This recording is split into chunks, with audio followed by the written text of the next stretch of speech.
Last night, EA ran their quarterly investors call. This is usually reserved for high-level EA executives to speak about the company's performance, both financially and in terms of the players playing their games. But they also tend to talk about the future, especially when there are new games on the horizon.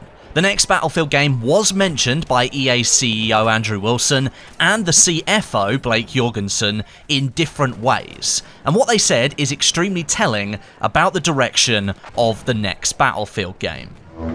First of all, let's start off with what EA CEO Andrew Wilson said in his prepared remarks at the start of the call. Now, this is the segment of the call where EA reel off everything relevant to do with their performance over the last quarter and information about what investors can look to in the future that's going to drive more revenue into the company. Yes, EA is a company that seeks to make a profit. I know some people have a very negative view of EA because of this, but if businesses don't make money, then they shut down. So, here's what Andrew had to say surrounding Battlefield.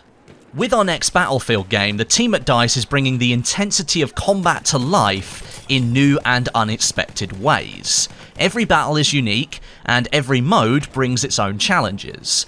From the way you interact with the environment around you, to compelling single-player stories, to the next level of large-scale multiplayer that spans across multiple maps and modes.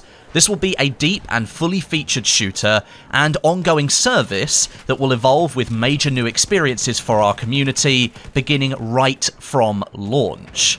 Building on the success of Battlefield 1 and taking inspiration from DICE's core DNA, this new game will advance the state of the art for the franchise, while still delivering the signature gameplay and Battlefield moments that have captivated and grown our global community. Now, obviously, there is a lot of marketing speech in there, but we can take a few things from what Mr. Wilson said. First of all, the way you interact with the environment around you. That sort of piqued my interest. This could mean that we're going to see changes to destruction, which is one of the biggest ways players in Battlefield games can change the environment around them. Battlefield 1 sought to bring destruction back to those Bad Company 2 days, being more seamless and organic, rather than offering those massive set pieces, the levolution that Battlefield 4 and Battlefield Hardline delivered. Battlefield 2018 then, I imagine, will push further than what Battlefield 1 did. Secondly, Mr. Wilson mentions compelling single-player stories. Not story, stories, the plural. I might be looking a little bit too much into that word, but that sounds to me like Battlefield 2018 will again follow in the footsteps of Battlefield 1 and offer multiple stories as part of the single-player section of the game, the so-called war stories element. People described it almost as a Netflix-style offering in Battlefield 1, and there were some good stories in there. I did enjoy quite a few of the war stories, but some of them really lacked the depth of others, and they needed to be a little bit longer to get to grips with the characters. There's no doubt that people liked the war stories approach though, and so if Battlefield 2018 does end up using that again, I think that will be a good move from DICE. And thirdly, Mr. Wilson mentions that Battlefield 2018 will be building on the success of Battlefield 1 and taking inspiration from DICE's core DNA. Now this to me signals more of an iterative step from the current game to the next one, rather than a full-blown evolution like the jump from Battlefield 4 to Battlefield 1. But what excites me most of all is the mention of inspiration from DICE's core DNA. Is he speaking to the way that games used to play way back in the franchise, or is he alluding to something else here? I think the statement is a little bit too vague to really read into, but it gets you thinking nonetheless, which is exactly what these calls are designed to do. Battlefield, of course, wasn't the only game mentioned. Star Wars Battlefront 2 got a mention, EA's mobile games were spoken about quite a lot, The Sims was mentioned quite a lot, but I don't think I actually heard any mention whatsoever of Need for Speed titles, which probably means there's no Need for Speed coming up in the future.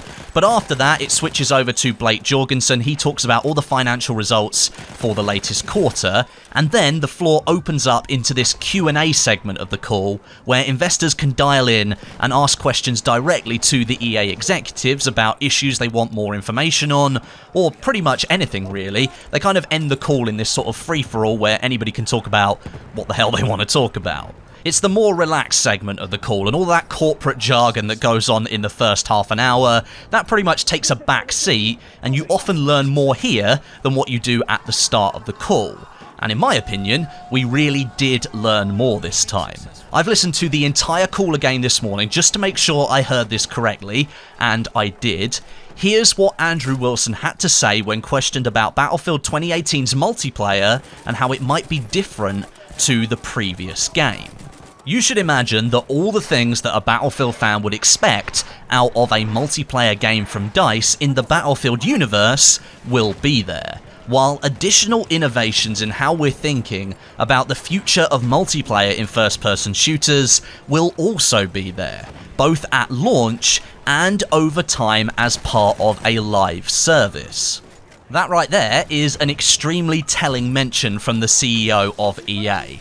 It seems that Battlefield 2018 will be a live service game, but what does this actually mean? Some people are a little bit confused about what a live service actually constitutes. If we look back to Battlefield Bad Company 2, which is the first Battlefield game I really sunk time into, I wouldn't want to talk about games previous to that because I have absolutely no experience playing them, but that game did have a live service. Periodically, the game was updated with bug fixes and balance changes, alongside maps being ported from the single player into multiplayer, and more modes being added to the base game maps. Battlefield 3, that adopted the premium system. This is a season pass, but it continued to deliver a live service by patching the game every 3 months or so with bug fixes, alongside more traditional DLC drops, including maps, weapons, vehicles, assignments, and even more. Battlefield 4 and Battlefield Hardline stuck to this model as well, with Battlefield 4 offering a third year of support outside the realms of the Premium Pass and releasing the content worked on as free to all players. Battlefield 1 launched with this same ideology as Battlefield 4's Premium, but soon after launch, the team switched to a monthly update system rather than a quarterly update system, and that mimicked many games at the time in an effort to appease the game's community that content wasn't really arriving fast enough.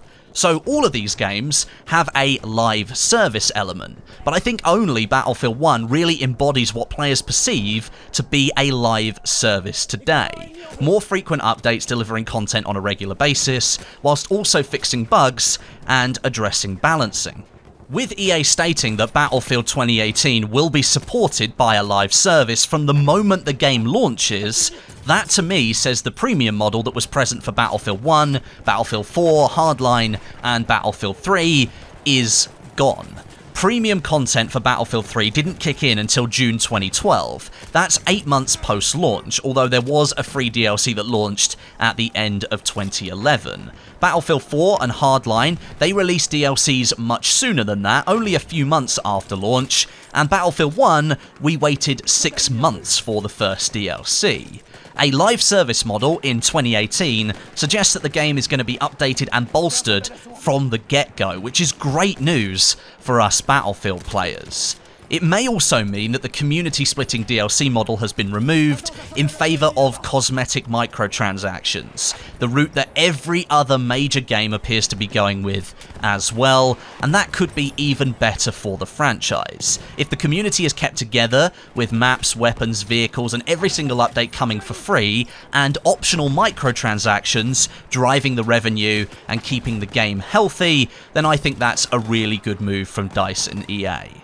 Now, we will have to wait for more information to be released by EA on this, but their messaging so far is pointing directly towards a future where we see far more regular updates for Battlefield games, which is a great start. They haven't directly said that the premium season pass model is totally dead. They didn't even mention it in their investors call, so perhaps they've got something else up their sleeves, but just the way they were talking about live services and even subscription models being one of the main drivers for revenue now, I can't see why the premium model would be adopted for another game when it was so negatively received for Battlefield 1.